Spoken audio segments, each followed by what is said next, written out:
ও আমার উম্মত, নামাজ নামাজ ছেড়ো না। ওরা ততবার আমাকে তারা পাথর মেরেছিল, পাথর মেরে আমার পুরো শরীর রক্তাক্ত করেছিল। আমার মাজান গো, সেই নামাজকে আমরা বিফলে দিই। অনেক মানুষ বৃদ্ধা হয়ে গেছে, মুরব্বী হয়ে গেছে, তারা হয়তো নামাজ ছাড়ে না, কিন্তু যারা যুবতী মা বোন, যারা বসে থেকেও নামাজ আদায় করে না গো মা, ওদেরকে কখনোই আমার আল্লাহ রব্বুল আলামিন ক্ষমা করে দিবেন না। আমার মায়েরা গো, আমার আল্লাহ বলেন, আল্লাযী খালাকাল মাউতা ওয়াল হায়াতা লিয়াবলুয়াকুম আইয়ুকুম আহসানু আমালা ওয়া হুয়াল আজিজুল গফুর। আমার আল্লাহ বলেন, ও আমার বান্দিরা, আমি জীবন এবং মরণ সৃষ্টি করেছি, আমি পরীক্ষা করে দেখব তোমাদের মধ্যে কে কত সুন্দর আমল করে। আমার মাজান গো, মাত্র আয়াতে আল্লাহর হুকুম হলো, বান্দি জীবন পেয়েছো, মৃত্যু এখনো পাওনি। মৃত্যু আসার আগে আগে জীবন মরণের মাঝে যতটুকু সময় তুমি পাইবা, আমি মালিক পরীক্ষা করে দেখব তোমরা কে কত ভালো আমল করতে পারো। ও মা গো, ভালো আমল হলো সঠিকভাবে পর্দা করা, সর্বদা সত্য কথা বলা, স্বামীর সেবা করা, সিয়াম পালন করা, সময় মতো সঠিকভাবে 5 ওয়াক্ত নামাজের হেফাজত করা। এক সাহাবী নবীজির নিকট ডাক দেয়া বলতেছেন, নবী গো, ইয়া রাসূলুল্লাহ, ইয়া হাবিবাল্লাহ, আল্লাহর নিকট সবচেয়ে প্রিয় এবং সুন্দর আমল কোনটি? আইয়ুন আমালু হাব্বু ইলাল্লাহ ক্বালা আস-সালাতু লিওয়াক্তিহা। নবীজি বললেন, ও আমার উম্মত, সময় মতো নামাজের হেফাজত করো, কেননা এই নামাজ যত ইবাদত আছে সবচেয়ে সুন্দর এবং আল্লাহর নিকট প্রিয় আমল। আগেই বলেছি 4টি আমলে নারীদের জান্নাতের 8টি দরজা খোলা। 1 নম্বরে বলেছি নামাজের কথা, যেই নারী বান্দি 5 ওয়াক্ত নামাজের হেফাজত করবে সে জান্নাতে যাবে। এই জন্য নামাজের কিছু কথা বলি মাজান। ঈমান আনার পর সর্বপ্রথম একজন মানুষের দায়িত্ব হলো নামাজের হেফাজত করা। কেননা আমার আল্লাহ বলেন, আল্লাযীনা হুম ফি সালাতিহিম খাশিউন, তোমরা নামাজে বিনয়ী হও।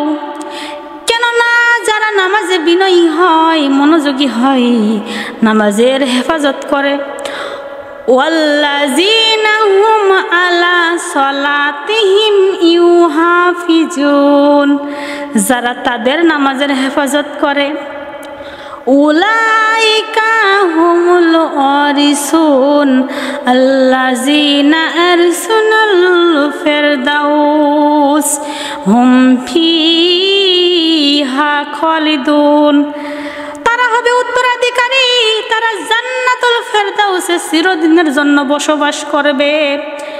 এই জন্য মাজান 8টি জান্নাতের দরজা তাদের জন্য খোলা থাকবে যারা সঠিকভাবে নামাজ আদায় করবে।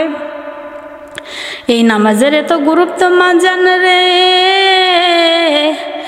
একবার বিশ্ব নবী হযরত মুহাম্মদ সাল্লাল্লাহু আলাইহি ওয়াসাল্লাম তিনি খুব অসুস্থ হয়ে পড়লেন। নবী আমার মদিনারে বলবো, আমার আল্লাহ ভালোবেসে, আমার আল্লাহ ভালোবেসে নাম রাখিলেন মুহাম্মদ রাসূল।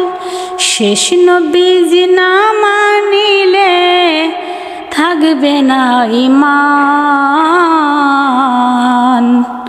আশিক বিনে কে বুঝিবে আমার দয়াল নবীর সাথ।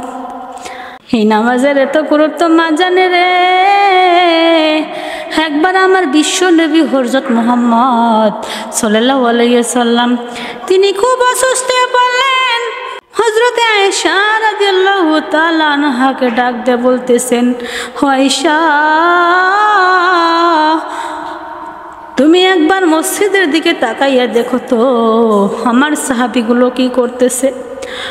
হযরত আয়েশা রাদিয়াল্লাহু তাআলা আনহা মসজিদের দিকে তাকাইয়া দেখেন সমস্ত সাহাবীগণ দাঁড়িয়ে আছে, কান্না করতেছে। হযরত আয়েশা নবীকে বলার পর আমার নবীজি মসজিদের দিকে তাকাইয়া দেখেন সমস্ত সাহাবীগণ দাঁড়িয়ে আছে, কান্না করতেছে।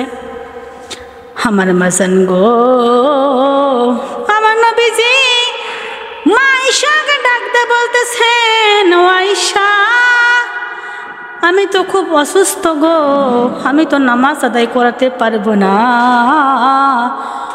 দয়া করে তোমার বাবা আবু বকর রাদিয়াল্লাহু তাআলা আনহুকে ডাক দিয়ে নামাজ আদায় করাতে বলো। হযরত আয়েশা রাদিয়াল্লাহু তাআলা আনহার বাবা রাদিয়াল্লাহু তাআলা আনহু ওদিকে নামাজ আদায় করাচ্ছেন। আমার নবীজি বলতেছেন, আয়েশা গো আমার মাথাটা একটু উঁচু করে ধরো গো, আমি মসজিদে দেখতে চাই আমার সাহাবীরা কি করতেছে। হযরত আয়েশা রাদিয়াল্লাহু তাআলা আনহা আমার নবীর মাথাটা উঁচু করে ধরলেন।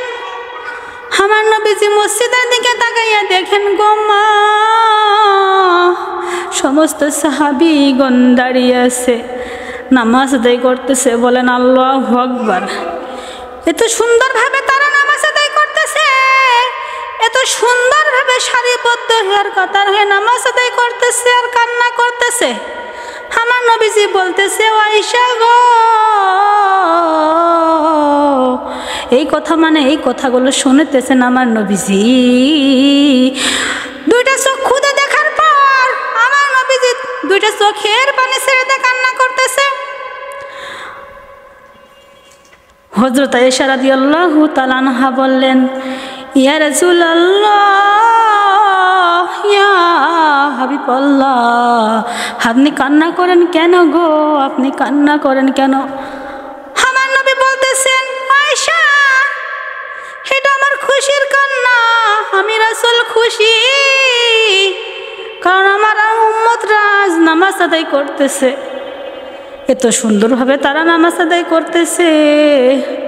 আয়েশা আমি তো এটাই ভাবছিলাম আমার কষ্ট করা নামাজ বিফলে যাবে, কিন্তু নামাজ বিফলে যায় নাই, আমার উম্মতরা ঠিকই আমার ইত্তেবা করছে। আয়েশা তুমি তো জানো না এই নামাজের জন্য আমি রাসূল কত কষ্ট করেছি গো, এই নামাজের কারণে আমি রাসূল তায়েফের ময়দানে গিয়ে আমি সকলকে কালেমার দাওয়াত দিতে গিয়েছিলাম, আমার উম্মতরা বোঝে নাই না বুঝে তারা আমি নবীকে পাথর মেরেছিল, পাথর মেরে আমার পুরো শরীর রক্তাক্ত করেছিল। আমি যতবার ওদেরকে বলেছি ও আমার উম্মত নামাজ নামাজ ছেড়ো না, ওরা ততবার আমাকে তারা পাথর মেরেছিল, পাথর মেরে আমার পুরো শরীর রক্তাক্ত করেছিল। আমার মাজান গো সেই নামাজকে আমরা বিফলে দিই। অনেক মানুষ বৃদ্ধা হয়ে গেছে, মুরব্বী হয়ে গেছে, তারা হয়তো নামাজ ছাড়ে না, কিন্তু যারা যুবতী মা বোন যারা বসে থেকেও নামাজ আদায় করে না গো মা, ওদেরকে কখনোই আমার আল্লাহ রব্বুল আলামিন ক্ষমা করে দিবেন না। নামাজের মাধ্যমে আল্লাহ রব্বুল আলামিন আপনি যদি দিলটা নরম করে 5 ওয়াক্ত নামাজ আদায় করেন গো মা, আল্লাহ রব্বুল আলামিন তাকে পর্দা করার জ্ঞান দিবে।